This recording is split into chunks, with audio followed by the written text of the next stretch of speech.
तो गाइस कैसे हैं आप सब लोग द एस्केपर के एपिसोड 09 के साथ हाजिर हो। तो लास्ट एपिसोड के एंड पे हमने देखा था कि हमारा जुंजी जुन फैमिली को बचाने के लिए जब लाइटिंग के अंदर चला जाता है, उस पैलेस के अंदर वापस जाता है। वहाँ पर जाकर उसे पता चलता है कि वहाँ पर एक लड़की है, एक लड़की जो कि वहाँ पर अपने आप को लाइटनिंग से बचाने की कोशिश कर रही होती है। वहाँ पर लाइटनिंग के अंदर से अपने लिए रास्ता बनाने की कोशिश कर रही होती है। तो हमारा जुंजी जो होता है उस लड़की के सामने जाकर खड़ा हो जाता है और उसे कहता है कि खूबसूरत लड़की तुम कौन हो, जहाँ पर क्या कर रही हो। तो वो लड़की वहाँ पर हमारे जुंजी को देखकर काफी ज्यादा हैरान हो रही होती है और कहती है ये क्या हुआ। आसमान के ऊपर से हिमालय लाइटनिंग गिरी है, लेकिन ये लड़का हिमालय लाइटनिंग से बिल्कुल भी अफेक्टेड नहीं है। इसका मतलब यह है कि ये लाइटनिंग को फेस कर सकता है। तो माजुंजी कहता है कि तुम कौन हो, अपना नाम बताओ। मेरा नाम, जहाँ पर माजुंजी जैसे अपना नाम बताने लगता है। इसी के साथ ही वो लड़की अभी भी सोच रही होती है मेरे पास अब सिर्फ और सिर्फ एक ही रास्ता बचा है कि मुझे इस लड़के को इस्तेमाल करना होगा। और वो जल्दी से भागती हुई आगे बढ़ती है, जाकर माजुंजी के गले लग जाती है। माजुंजी इस बात से और भी हैरान होता है और कहता है ये क्या हुआ। मैं तो यहाँ पर इस लड़की से पूछ रहा हूँ कि ये कौन है और अपना नाम बताए, लेकिन ये लड़की तो यहाँ पर मेरे साथ चिपकने की कोशिश कर रही है। ऐसी वो लड़की उसके साथ चिपकती है। आसमान के ऊपर से फिर से हिमालय ट्रैबुलेशंस ऊपर से नीचे की तरफ गिरती हैं। तो ये ट्रैबुलेशंस जो होती हैं सीधी माजुंजी की बॉडी के अंदर चली जाती है, क्योंकि वो लड़की जानबूझकर ये सब कुछ कर रही होती है। तो पीछे वाली साइड से जैसी वो लाइटिंग माजुंजी की बॉडी के साथ टकराती है, माजुंजी चिल्लाकर कहता है मुझे तो लगा था कि एक लड़की जहाँ पर मुझे हक कर रही है, लेकिन ये लड़की तो यहाँ पर मेरा फायदा उठा रही है, यानी कि ये मेरी लाइटनिंग के कंडक्टिंग बॉडी को यूज कर रही है। वो जो लाइटनिंग होती है माजुंजी उसको फेस तो कर सकता है, यानी कि वो लाइटनिंग माजुंजी को नुकसान नहीं पहुंचाती, लेकिन उसकी बॉडी के आर पार जा सकती है। वहाँ पर बहुत सारी लाइटनिंग होती है। जब वो लाइटनिंग की हद पूरी हो जाती है तो वो जुंजी की बॉडी के आर पार चली जाती है। इसकी वजह से उस लड़की को एक झटका लगता है और वो लड़की उठती हुई पीछे जाकर गिरती है और कहती है ये क्या, ये लड़का तो कंप्लीट लाइटनिंग को ब्लॉक करने में फेल हो गया। लड़की ग्राउंड के ऊपर गिरती है तो माजुंजी भागता हुआ आगे बढ़ता और कहता है खूबसूरत लड़की तुम्हें क्या हुआ, क्या तुम ठीक हो। वो जाकर उसे उठाता और कहता है क्या तुम ठीक हो। तो वो उसे कहती है जरा जोर से पकड़ कर रखो, मुझे कस के पकड़ कर रखो ताकि ये लाइटनिंग मेरे पर ना गिरे, तभी मैं बच सकती हूँ। तो माजुंजी लात टपकाते हुए कहता है जिंदगी में पहली बार कोई लड़की जहाँ पर मुझे ये कह रही है कि मुझे कस कर पकड़ कर रखो और यहाँ पर मैं इस मौके को बिल्कुल भी जाने नहीं दूंगा। तो माजुंजी उसको पकड़ लेता है, जबकि वो लड़की वहीं पर बेहोश हो जाती है। जुंजी उसे कहता है कि तुम्हें परेशान होने की जरूरत नहीं है, मैं जुंजी तुम्हें आज यहाँ पर प्रोटेक्ट करके रहूंगा, चाहे कुछ भी हो जाए मैं तुम्हारी जान जरूर बचाऊंगा। फिर से ऊपर से लाइटनिंग गिरना स्टार्ट होती है। हमारा जुंजी उस लड़की को उठा लेता है और उसे उठाकर अपने साथ वहाँ से बाहर की तरफ चलना स्टार्ट करता है। तो जुंजी उसे अपने साथ लेकर बाहर जा रहा होता है।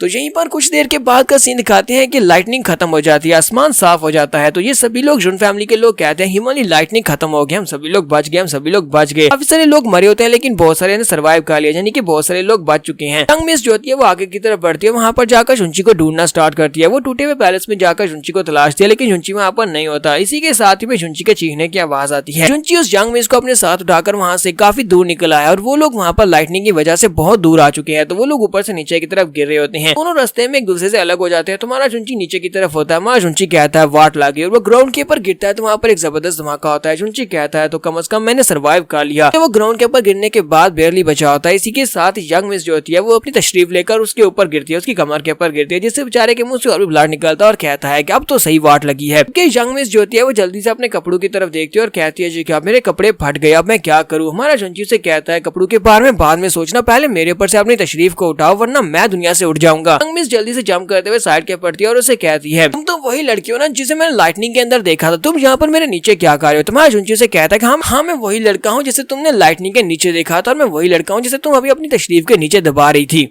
तुम्हारा जुंजी से कहता है कि तुम्हारी जान बचाने की खातिर मैंने वहाँ पर तुम्हारे लिए बहुत सारे थंडरबोल्ट्स खाए हैं, क्योंकि वहाँ पर बहुत सारे थंडरबोल्ट्स थे और तुमने यहाँ पर मुझे थैंक यू भी नहीं बोला। वो लड़की आगे से और भी ज्यादा शर्माना शुरू कर देती है, क्योंकि उस बेचारी के कपड़े फटे होते हैं। तुम्हारा जुंजी से देखकर उसकी नाक से ब्लड बह रहा होता है। वो कहता है वाह ये तो स्विम सूट बन चुका है और तुम तो बहुत ज्यादा खूबसूरत हो। लड़की पीछे की तरफ घूम जाती है और उसे कहती है क्या तुम मेरे लिए कुछ कपड़े लेकर आ सकते हो, मुझे कुछ कपड़े चाहिए। तुम्हारा जुंजी उसे कहता है कि खूबसूरत लड़की तुम्हें लगता है कि यहाँ पर जंगल में कोई लड़की घूमती फिरी होगी जिसके पास से मैं कपड़े ले आऊँ, या फिर यहाँ पर कोई कपड़े की शॉप होगी, मैं तुम्हारे लिए कपड़े कहाँ से लेकर आऊंगा। इसी के साथ ही वो लड़की माजुंजी के कपड़ों की तरफ देखती है और कहती है तुम अपने कपड़े मुझे दे दो। तुम्हारा जुंजी कहता है नहीं नहीं ऐसा बिल्कुल भी नहीं हो सकता, अगर तुम मेरे कपड़े पहन लोगी तो फिर मैं क्या पहनूंगा। और साथ ही वो अंदर से सोच रहा होता है कि अगर मैं इसे अपने कपड़े दे देता हूँ तो फिर मैं इसकी बॉडी को कैसे देखूंगा। तो यंग मिस वहाँ पर अपने चार्म्स को यूज करते हुए उसे कहती है यंग मास्टर क्या तुम वाकई में इतने ज्यादा जालिम हो कि तुम्हारे सामने एक लड़की यहाँ पर फटे कपड़ों में खड़ी है और तुम उसे अपने कपड़े भी नहीं दोगे। जुंजी उसके एन्चेंटमेंट में आ जाता है। हमारा जुंची से कहता है ये किस तरह की डिवाइन स्टार टेक्निक है, क्या तुम यहाँ पर मेरे पास से मेरे कपड़े छीनने के लिए स्पेशल मासूमियत की टेक्निक को यूज करने वाली हो। तो वो उसे कहती है तुम्हें लगता है कि मैं यहाँ पर कोई मासूमियत की टेक्निक यूज कर रही हूँ, ये मासूमियत की टेक्निक नहीं है बल्कि ये मेरे चार्म्स है। तुम्हारा जुंची से कहता है चाचा ठीक है मुझे घूरना बंद करो। उसे कहती है नहीं मुझे तुम्हारे कपड़े चाहिए। तुम्हारा जुंची कहता है नहीं मैं तुम्हें बिल्कुल भी अपने कपड़े नहीं देने वाला, मैं कोई बेवकूफ नहीं हूँ जो तुम्हें यहाँ पर अपने कपड़े देकर नंगा बैठ जाऊँ। तो नेक्स्ट सीन में दिखाते हैं कि वो लड़की हमारे जुंची के कपड़े पहन रही होती है जबकि हमारा जुंची वहाँ पर नंगू पंगू होकर बैठा होता है। तो वहाँ पर अपने कपड़े सेटल करने के बाद हमारा जुंची उसे कहता है कि मुझे ये बताओ कि तुम्हारा नाम क्या है और वहाँ पर तुम क्या कर रही थी और लाइटनिंग तुम्हारे पर क्यों पड़ रही थी। तो वो लड़की हमारे जुंची को अपना नाम बताती है। वो उसे कहती है कि मेरा नाम ज़्यूजैन है।